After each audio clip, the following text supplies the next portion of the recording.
Hello again, and let me talk about the people that died during the war and what they would have expected from subsequent governments to help the people.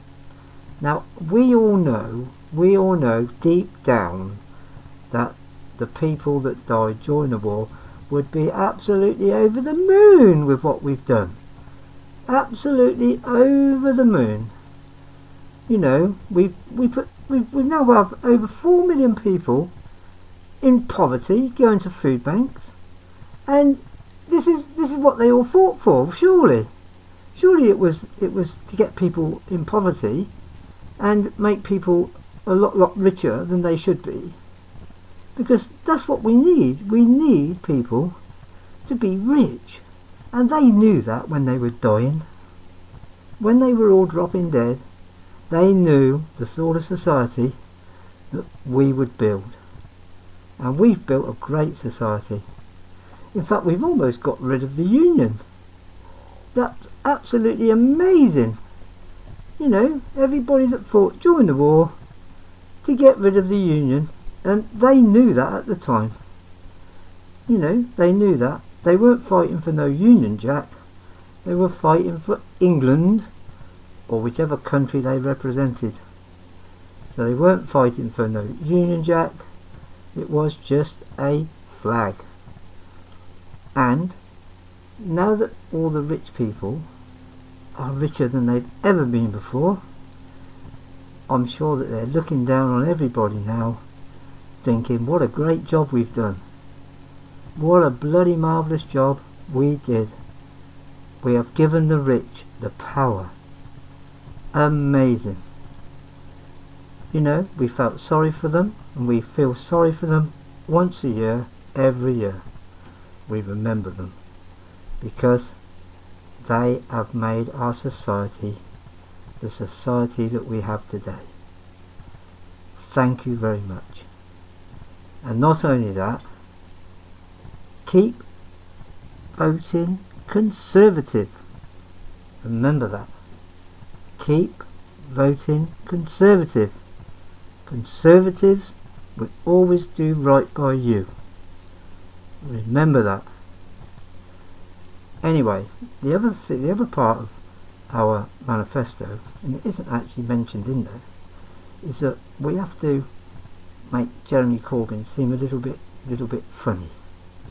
So, because his policies are totally against what we believe in. We believe that rich people should get richer and richer and richer, and poor people should get poorer and poorer and poorer. Now, that is a good thing. We all know that.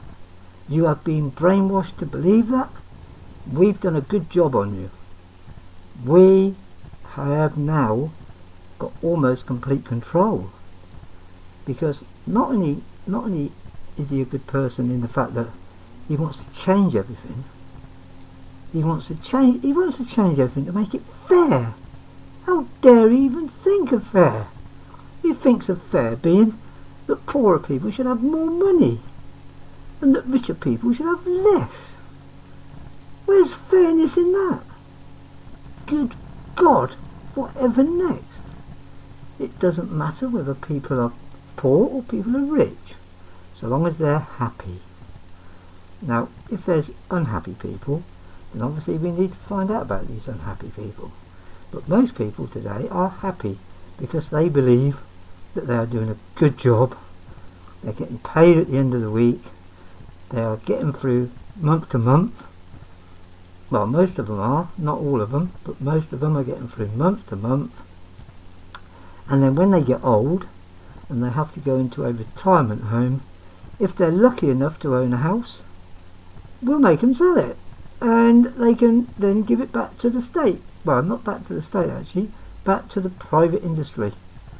It's called banking, and they can have it back. And that is how the system should work. Nobody should be able to actually pass things down the line who isn't wealthy enough to do so. You know, this is how it should work. Anyway, getting back to Jeremy Corbyn, there's two things we can say about Jeremy Corbyn. One is he doesn't like capitalism. That's a sure fact. In fact, he's totally against it, and he actually wants to help the poor. And I don't know why he wants to do that. So what we do, we spread rumours about him doing all sorts of things that he isn't actually doing, like saying that he's not going to go to war and all that sort of thing. But we know he is going. He would if he had to. But then we can say that and get away with it. And then we can say about the Labour Party, it's going to cost this, it's going to cost this, it's going to cost this. But the thing is, if they put the taxes up for me and my millions of people like me, so that we have to pay more tax, what a disaster that would be for me. Good God. And then he'd get all his millions from that. But maybe he might even scrap the new train. What person in their right mind would scrap a train over giving money to the National Health Service? I don't really know. Saving lives, have a train. I don't really know. That doesn't make sense. We've got to have our train. Good God. Got to have our toys. Anyway, you have a nice day. Think about what I've said, because at the end of the day, vote Conservative, because Conservatives will always do the right thing by you, peasant. Don't forget, be a moron tomorrow. Vote Conservative.